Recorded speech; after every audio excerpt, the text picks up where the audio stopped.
अस्सलाम वालेकुम ग्रेड 8। आज हम एक्सरसाइज करेंगे एक्सरसाइज 2.8 यूनिट 2 की। और क्वेश्चन हम करेंगे, जिन क्वेश्चन पे आज हम फोकस करेंगे वो क्वेश्चन है question number 4 and 5। Okay, start करते हैं अपना क्वेश्चन नंबर 4। सबसे पहले स्टेटमेंट इसकी देखें। स्टेटमेंट है आपके पास, The area of rectangular field is 10092 square meter. Its length is 3 times as long as its width. Find its perimeter. Area of rectangular field, एक रेक्टेंगल शेप का फील्ड है, उसका एरिया आपको गिवन है। एरिया गिवन है आपको 10092 square metre. ठीक है। इट्स लेंथ, जो इसकी लेंथ है, जो इसकी लंबाई है, वो 3 गुना ज़्यादा है as long as its width. उसकी चौड़ाई से 3 गुना जो है वो उसकी लंबाई क्या है, ज़्यादा है। ठीक है। फाइंड इट्स पैरामीटर, आपने इसका फाइंड क्या करना है, इसका पैरामीटर फाइंड करना है। पैरामीटर आपको पता है, आप लोगों को मैंने बताया था कि पैरामीटर कहलाती है आउटर बाउंड्री। ठीक है।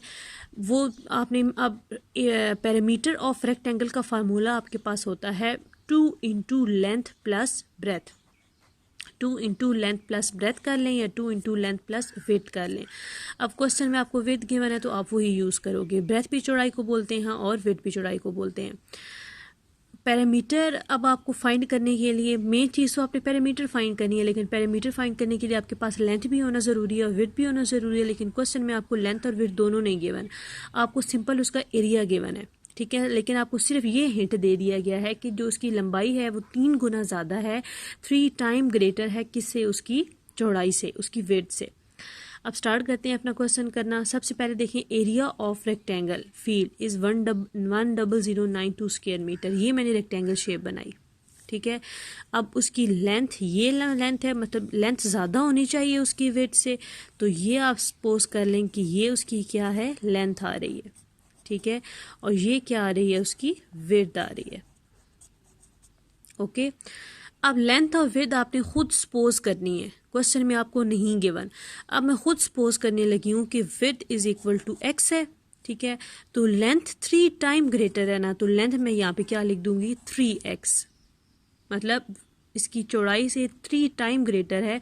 तो अगर यहाँ पे मैं इसके लिखूँ कि विड्थ x है तो लेंथ क्या हो जाएगी, 3x हो जाएगी।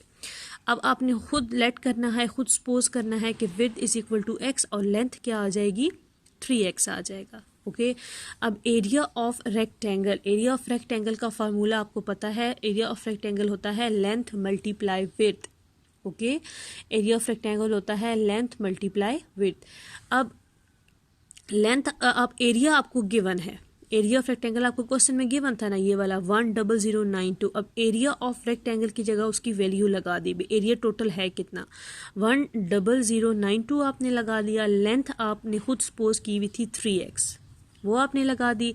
विड्थ भी आपने खुद लेट की थी, खुद सपोज की थी, वो आपने की थी x, वो भी आपने लगा दी। ठीक है। अब जब 3x मल्टीप्लाई x करेंगे तो आपको पता है कि जब वेरिएबल्स, सेम वेरिएबल्स आपस में मल्टीप्लाई होते हैं तो इनके जो एक्सपोनेंट्स होते हैं ये आपस में क्या हो जाते हैं, ऐड हो जाते हैं।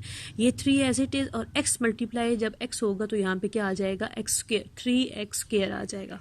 ओके। ये 10092 एज इट इज़। अब मुझे ये साथ से ये जो मैंने अननोन ये x आ रहा है ये मुझे फाइंड करना है, और साथ इसके साथ जो एक्स्ट्रा आ रहा है, जो नंबर आ रहा है, इसको साथ से हटाना है। अब ये जो 3 था ये इस x के साथ क्या हो रहा था, मल्टीप्लाई। जब मैं इक्वालिटी के उसको इस साइड पे लेके जाऊंगी तो ये इधर आके क्या हो जाएगा, डिवाइड हो जाएगा। ठीक है। जब इक्वालिटी के इस साइड पे या इधर लेफ्ट से राइट या राइट से लेफ्ट कोई भी नंबर शिफ्ट होता है तो उसका ऑपरेशन ऑपोजिट में चला जाता है। ठीक है। अब यहाँ पे ये जो है मल्टीप्लाई हो रहा था, जब इक्वालिटी के इस साइड पे आया तो ये क्या हो गया, डिवाइड हो गया। अब जब आप इसको डिवाइड करोगे 10092 डिवाइडेड बाय 3 करेंगे तो ये 9 है, पहले 3 3s आर 9। ठीक है। यहाँ पे से फिर बच जाएगा 1, तो 3 3s आर 9। ठीक है। और इधर 1 बच गया तो 3 6s आर 18 और 3 4s आर 12। नंबर आपके पास जो बन जाएगा वो बच जाएगा 3364 is equal to x square. अब ये नंबर आपके पास बच गया। अब आपने इस x के ऊपर ये जो स्क्वायर आ रहा है ये भी आपने साथ से हटाना है, इसको साथ से ख़त्म कर देना है, क्योंकि मुझे नंबर सिर्फ x की वैल्यू चाहिए, x स्क्वायर नहीं चाहिए। तो x के ऊपर से स्क्वायर ख़त्म करने के लिए आपको स्क्वायर रूट लेना पड़ेगा, ठीक है। Apply square root on both side, या आप कह लें कि taking square root on both side, इधर भी स्क्वायर रूट अप्लाई कर देंगे, इसके ऊपर भी, ठीक है। तो ये वाला स्क्वायर और ये स्क्वायर रूट से क्या हो जाएगा, कट हो जाएगा, बाकी आपके पास सिंपल वैल्यू क्या आ जाएगी, x। जब आप इसका स्क्वायर रूट भी आपने फाइंड करना है। अब इसका स्क्वायर रूट आपने दो मेथड पढ़े हुए हैं, प्राइम फैक्टराइजेशन मेथड भी और डिवीजन भी, लेकिन डिवीजन में आपके पास इजी जो है वो जल्दी थोड़ा फास्ट आंसर आ जाता है, तो आप डिवीजन मेथड ही अप्लाई करो। सबसे पहले आपने ये इसके फैक्टर्स बनाए, ठीक है। 5 5 ज़ा 25 किया, क्योंकि 6 6 ज़ा 36 तो बड़ा हो जाएगा। यहाँ से 8 रिमाइंडर आ गया, 64 साथ यूज़ किया, 5 को डबल किया 10, और यहाँ पे 8 आप करोगे तो जहाँ 8 से मल्टीप्लाई करोगे 864 पूरा नंबर आ जाएगा। मतलब इसका जब आपने स्क्वायर रूट फाइंड किया तो आंसर आपके पास क्या आ गया, 58। इसके ऊपर से जब आपने स्क्वायर रूट हटाया तो सिंपल आपके पास क्या रह गया, x आपके पास रह गया। तो आंसर x का आ गया है, x इज इक्वल टू 58। अब ये x अननोन था ना, इसकी मेरे पास वैल्यू आ गई है। अब ये वैल्यू आ गई है तो यहाँ पे मैंने लेंथ और विड्थ खुद सपोज की हुई थी ना x की फॉर्म में। अब तो मैं यहाँ पे क्या करूँगी, ये जो x का मेरे पास आंसर आया है वो मैं यहाँ पे इंसर्ट कर दूँगी, ठीक है। एग्जैक्टली फिगर में मैं फाइंड कर लूँगी कि लेंथ कितनी आ रही है और विड्थ कितनी आ रही है, क्योंकि यहाँ तो मैंने सिर्फ सपोज की हुई थी। अब एग्जैक्ट फिगर में निकालें कि वो कितनी लेंथ कितनी है उसकी और विड्थ कितनी है। अब विड्थ थी उसके पास x। अब x की जब वैल्यू पुट करें तो यहाँ पे x मेरे पास क्या आया है, 58। तो इस x को हटा के यहाँ पे क्या लिख देंगे, 58 लिख देंगे, ठीक है। 58 मीटर, ये सिर्फ मीटर आएगा, क्योंकि यहाँ पे स्क्वायर मीटर था तो आपके पास इधर क्या आ जाएगा, मीटर आ जाएगा। नाउ अब लेंथ था, ठीक है। लेंथ ही आपके पास खुद सपोज की हुई थी हमने 3x था, तो ये 3 एज इट इज़। अब इस x को हटा के आपने उसकी क्या लगा दी है, वैल्यू लगा दी है 58। अब 3 मल्टीप्लाई 58 करेंगे तो आंसर आपके पास आ जाएगा 174 मीटर। ये अब एग्जैक्ट फिगर में आपके पास लेंथ आ गई है और विड्थ आ गई। अगर आपने चेक करना हो कि आपके पास ये लेंथ और विड्थ सेम आई है या नहीं आई, तो आप लेंथ मल्टीप्लाई विड्थ करें तो आंसर आपके पास क्या आना चाहिए, आंसर आपके पास ये आना चाहिए, ये, ठीक है, 10092। ये एरिया ऑफ रेक्टेंगल था ना गिवन था, और एरिया ऑफ रेक्टेंगल का फार्मूला आपको पता है, लेंथ मल्टीप्लाई विड्थ होता है।